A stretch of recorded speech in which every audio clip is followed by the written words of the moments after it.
tahun, seorang atlet lari maraton dibawa ke UGD karena pingsan. Pemeriksaan TTV diperoleh tekanan darah 90/65, masih oke ya. Nadi 110 kali per menit, biasa lari.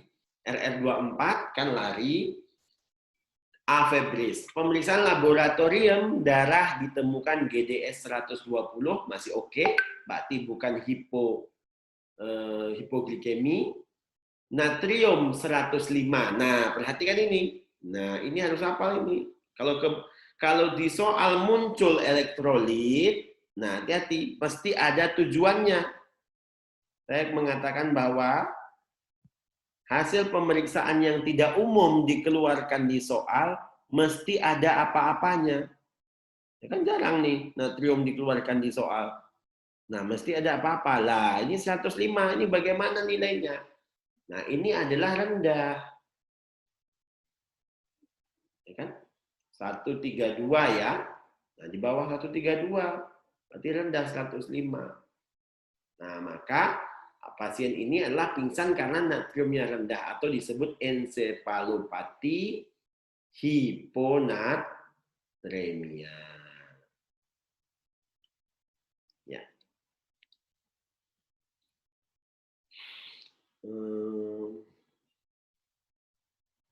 Wanita 32 tahun datang ke klinik dokter dengan keluhan sakit kepala. Sakit kepala seperti diikat. Wah, ini KAS.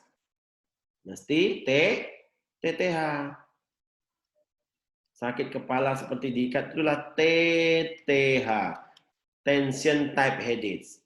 Lanjutkan. Bagian belakang mata tegang, sakit kepala sering timbul jika lagi ada masalah dengan suami. Perhatikan. Nah, ini adalah faktor risiko. Karena faktor risiko TTH adalah masalah emosional, ya, stres, depresi, atau psikososial. Jadi tidak ada organiknya ini. Jadi dia bagian dari penyakit psikosomatis. Pasien juga mengatakan memiliki riwayat nyeri lambung dan pernah sampai dirawat karena sakit mah. Apakah terapi yang paling tepat? OTTH kita cukup kasih.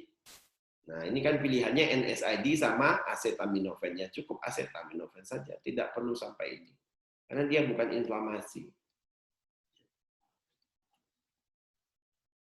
Wanita 28 tahun datang dengan nyeri kepala berdenyut. Nah, nyeri kepala berdenyut itu adalah khasnya migrain satu sisi. Nyeri kepala berdenyut. Bisa memuntah. Pasien merasa silau dan tidak suka dengan suara berisik. Ini adalah fotofobia sama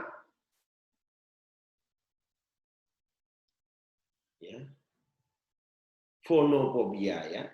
Keluhan seperti ini sudah berulang selama 2 tahun. Serangan datang biasanya pada hari pertama menstruasi, oke. Apakah diagnosis yang tepat? Nah, perhatikan. Migrainnya ada 2 nih, kita udah tahu migrain. Klasik atau umum, ini namanya diagnosis klasifikasi, kalian harus hafal. Klasik adalah disebut dengan aura. Migrain yang diawali oleh aura disebut klasik. Migrain yang tidak diawali aura disebut migrain umum. Aura itu apa? Nah, aura versus fotofobia. Nah, ini suka salah. Tadi dibilang silau. Silau bukan aura, deh. Fotofobia. Fotofobia adalah sebenarnya dia tidak menghindari cahaya karena cahaya yang terang membuat sakit kepalanya tambah parah. Maka dia lebih suka bersembunyi di tempat yang gelap. Itu maksudnya. Nah, berarti fakta toh. Kalau aura ini halusinasi, adik-adik. Halusinasi. Tidak ada cahaya, tapi dia melihat cahaya. Dan aura terjadi sebelum serangan. Kalau fotofobia, ketika serangan. Nah, jadi tolong hati-hati, jangan cepat-cepat. Aura, contohnya gimana aura itu soalnya? Sebelum serangan atau setengah jam sebelum sakit kepalanya muncul, pasien merasa melihat cahaya-cahaya berkilatan, boleh. Berkunang-kunang, boleh. Jadi kata kunci aura itu ada berkunang-kunang. Skotoma juga boleh, hitam-hitam. Jadi melihat mata tiba-tiba pandangannya gelap-gelap. Tadi apa? Kilatan cahaya, kilatan. Ini semua aura. Dan terjadi sebelum nyeri muncul. Oke? Oke. Seorang perempuan 55 tahun datang ke poliklinik dengan keluhan nyeri pada wajah. Nah, nyeri pada wajah itu kan cuma satu ya penyakitnya. Jadinya ya kita sebenarnya sudah sangat curiga bahwa ini adalah apa? Neuralgia trigeminal.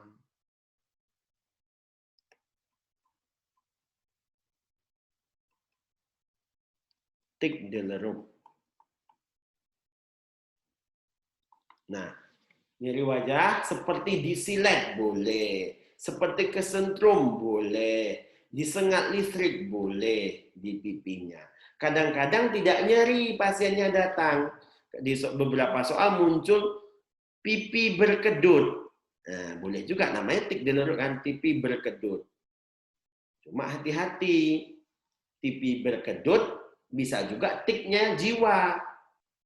Nah ini tiknya saraf tuh tik Deleruk ya, tiknya jiwa tuh nggak ada penyebab dasarnya, dia tuh tik saja, kelainan tik. Nah, jadi kalau kita lihat aja soalnya, tapi kalau ada nyeri lebih bagus lagi, kalau ada nyeri mesti itu tik Deleruk. Nah, pertanyaannya apa? Bukan diagnostik, yang tanya apakah tata laksana operatif. Jadi dia tata laksananya dua, obat, farmako kita kasih karena nyerinya perangsangan saraf langsung, bukan karena inflamasi, maka obatnya harus anti nyeri neuropatik. Karena bukan radang, neuropatik. Oh, itu malu. Ya. Apakah ada masalah dengan ini?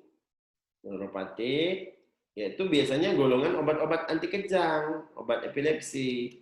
Nah, pilihannya adalah DOC-nya karbama ya. Karbamazepin. Ya kalau tidak ada boleh dipakai obat-obat baru seperti gabapentin. Tapi DOC-nya karbama dulu. Nah, tapi ditanya bukan tata laksana farmako, yang ditanya adalah tata laksana operatif.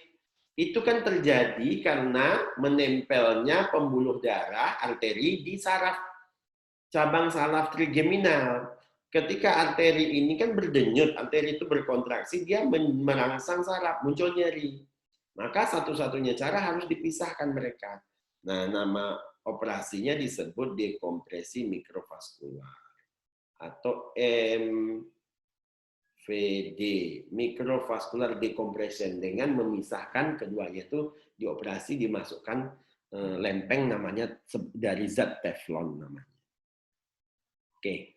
Seorang perempuan berusia 56 tahun dibawa ke IGD RS dengan keluhan nyeri kepala hebat sejak 30 menit yang lalu. Nyeri kepala dirasakan di pelipis dan kulit kepala terasa sangat nyeri dan pembuluh darah terasa membengkak. Hati-hati, pelipis, nyeri di pelipis. Ya, nggak khas ini. Kalau yang tadi nyeri di pelipis ada hubungannya dengan pembuluh darah. Yaitu di sini ada arteri temporalis, ya. Nyeri di pelipis dan ada hubungannya dengan arteri, yaitu arteri di pelipis itu arteri temporalis. Nah, keluhan disertai penglihatan menurun pada kedua mata, demam tidak terlalu tinggi, dan nafsu makan menurun. Nah, apa penyakitnya ini? Ini namanya arteritis temporalis. Arteritis, berarti radang pada arteri temporalis. Jadi peradangan arteri temporalis, berarti inflamasi arteri. Kenapa arterinya bisa meradang? Sebenarnya ini merupakan bagian dari penyakit yang lebih besar. Nama penyakitnya adalah polimialgia reumatika. Ya, polimialgia reumatika artinya poli banyak, mialgia otot, reumatik berarti adalah reaksi autoimun. Nah, salah satu gejalanya adalah peradangan pada arteri temporalis. Nah, disebut arteritis temporalis tadi. Jadi dia jadi diagnosis sendiri. Gejala lainnya macam-macam. Nyeri otot, kelemahan otot bahu, kelemahan otot panggul, dan sebagainya. Oke, lanjut. Pria 32 tahun datang ke dokter karena nyeri kepala hebat seperti terbakar. Sama ya. Seperti itu. Kepala hebat seperti ditusuk ketika tidur malam. Berarti seperti ditusuk ya. Berarti bukan migrain, bukan TTH. Nyeri terutama dirasakan di sekitar mata kanan dan dahi. Hati-hati. Pemeriksa ditemukan injeksi konjungtiva dan rhinorea. Ini kata kunci, boleh dikatakan. Ini khas hanya pada penyakit ini. Sakit kepala tertusuk dengan injeksi konjungtiva mata merah ya, dan rhinorea meler. Maka diagnosis adalah cluster headache. Nah, cuma kembali lagi masalahnya klasifikasi, bisa A, bisa B, bisa kronis atau episodik. Yang manakah? Maka kita lihat bagaimana kemunculannya. Pasien mengatakan serangan nyeri terakhir 6 bulan yang lalu. Artinya ada periode minimal 1 bulan bebas nyeri. Minimal 1 bulan bebas nyeri kan. Nah, kalau ada yang bebas serangan ya, kalau ada 1 bulan serangan menjadi episodik. Nah, kalau kronik apa? Kalau kronik itu sepanjang tahun. Tidak ada 1 bulan yang tidak ada serangan. Itu kronik. Oke, bisa.